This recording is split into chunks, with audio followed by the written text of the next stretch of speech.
Hello viewers, আসসালামু আলাইকুম রাহমাতুল্লাহ। কেমন আছেন সবাই? আশা করি সবাই ভালো আছেন। তো চলে আসলাম Adobe Illustrator নতুন আরো ডিজাইন টিউটোরিয়াল নিয়ে। আমি শুরু করছি আপনাদের সাথে নতুন নতুন Illustrator ডিজাইন এবং পার্সপেক্টিভ যেসব ডিজাইন আছে সেগুলো নিয়ে।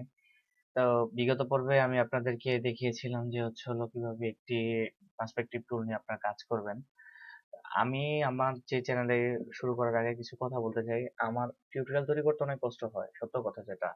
আমি বলতে না, প্রত্যেকটা ইউটিউব ক্রিয়েট কন্টেন্টরদের এই ভিডিও তৈরি করতে অনেক কষ্ট হয়। যার জন্য আপনারা যদি আমাদেরকে মেন্টালি সাপোর্ট না দেন তাহলে কিন্তু আমরা আগাতে পারবো না। 100% শিওর এটা। এ, এই ক্ষেত্রে বলতে হচ্ছে যে আপনারা আপনাদের কাছে সামান্য একটা যে জিনিসটা আসছে যে যে আপনারা আমাদের ভিডিওগুলো সম্পূর্ণ দেখবেন প্লিজ, আর দয়া করে চ্যানেলটিকে সাবস্ক্রাইব করে দেবেন। কারণ আপনারা যদি সাবস্ক্রাইব না করেন আমরা কিন্তু ভিউ পাবো না। দেন ভিউ না পেলে কিন্তু কি হবে, আমাকে একসময় এই কাজগুলো বন্ধ করে দিতে হবে। এতে করে হবে কি, আপনাদেরকে আমি যে পার্সোনালি যে জিনিসগুলো দিতেছিলাম সেগুলো আমার একসময় দেওয়া বন্ধ হয়ে যাবে। আর আমারও এখানে উপকারটা কি, একসময় যখন ভিডিওতে মনিটাইজ পাবো তখন আমার নিজের মনে একটা শান্তি থাকবে যে না, I have to do something different. আমি কিছু করতে পেরেছি, আলাদা কিছু করতে পেরেছি। কি, এটা ইউটিউবে মনিটাইজ পাওয়া মানে নিজের কাছে অনেক কিছু। আমি টাকা দিয়ে হয়তো মনিটাইজ কিনতে পারতাম, বাট এটা দিয়ে আমার অত আসলে সমস্যা।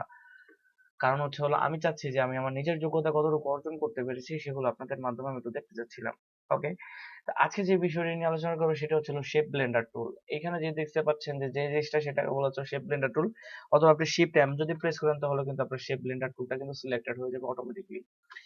সর্বপ্রথমে আপনার করবো কি রেক্টেঙ্গুলার টুল নিবে একটা, জাস্ট ছোট্টর উপরে এই যে রেক্টেঙ্গুলার টুলটা দেখতে পাচ্ছেন, আমরা এখানে কিছু ডিজাইন করি। আসুন আগে চলুন।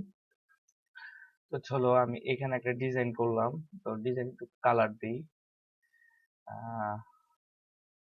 এই কালার এখান থেকে যদি আমি যদি সরি,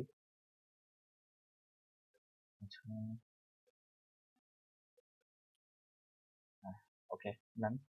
একটা ফিল কালার দেওয়ার পর এটাকে আমি একটুখানি ঘুরিয়ে দিই। জাস্ট এভাবে রাখলাম।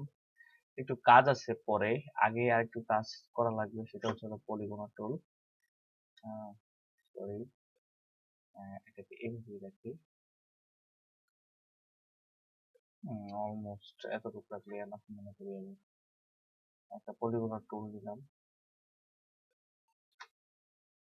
এই জিনিসটাকে কি করবো এখন আমরা, সর্বপ্রথমে আমাদের একটা জিনিস আছে, সেখানে পেন টুল। পেন টুলের রাইট ক্লিক করলে এখানে দেখবেন যে অ্যাড অ্যাঙ্কর পয়েন্ট টুল, এখানে লেখা আছে জিনিসটা। এই জিনিসটাতে আমরা ক্লিক না করে আমরা এই কাজটা পরে আসি, আগে সিলেকশন টুলে ক্লিক করি। সিলেকশন টুলে ক্লিক করার পরে এখানে একটা জিনিস দেখতে পাচ্ছেন, এটা ধরে যদি একটু টান দেই, দেখুন সবকটা কিন্তু একসাথে চ্যাপ্টা হচ্ছে। আমি চাচ্ছি না, আমি শুধুমাত্র এটাকে ধরতে চাচ্ছি। এটাকে একটা ক্লিক করলাম, মাউসের লেফট বাটন ধরে এটাকে একটু টান দেই। টান দেওয়ার পরে দেখুন সিস্টেমটা একটু অন্যরকম হয়েছে, তাই না? এখন আরেকটু কাজ করব। এই জিনিসটা এবং শিফট প্রেস করে এই জিনিসটা, এই দুইটা ধরে আমরা একটুখানি আলতো করে একটু চাপ দিব। তো ওয়ান টাইপ অফ একটা লোগোর মতো সিস্টেম হচ্ছে। আরো সামনে কাজ আছে, দেখাচ্ছি আপনাদেরকে। তো এবার এই জিনিসটা শিফট প্রেস করে এই তিনটা ক্লিক করে আমরা একটুখানি যদি টেনে নেই, আমরা একটুখানি দেখি। তো দেখুন অলমোস্ট একটা শেপের মতো হয়ে গেছে। তো আমরা যদি একটু ছোট করি, ছোট করার পরে যে জিনিসটা দেখতে পেলাম যে এখন এই জিনিসটাকে যদি আমি একটু ধরি, সরি, শিফট প্রেস করে, শিফট না, অল্টার প্রেস করে যদি এটাকে আমি একটু প্লেস করার চেষ্টা করি। ওকে, সোজা করতে হবে এটাকে আগে।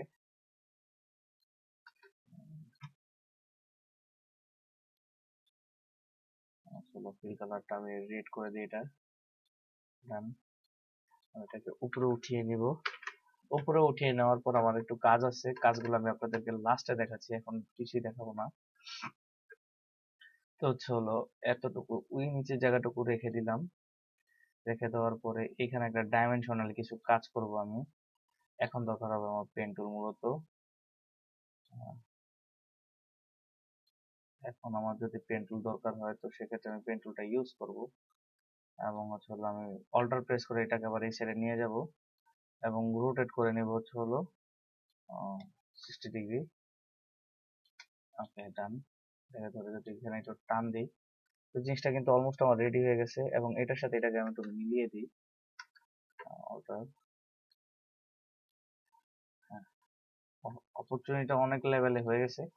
তো এখন আমার এই জিনিসটুক বাড়তি, এই জিনিসটুক কয়েকটা কোণা বাড়তি আছে, আর হচ্ছে হলো আরেকটু কাজ করা লাগবে। এটা আমি, এটা আমার নিজেরই ভুল ছিল এটা।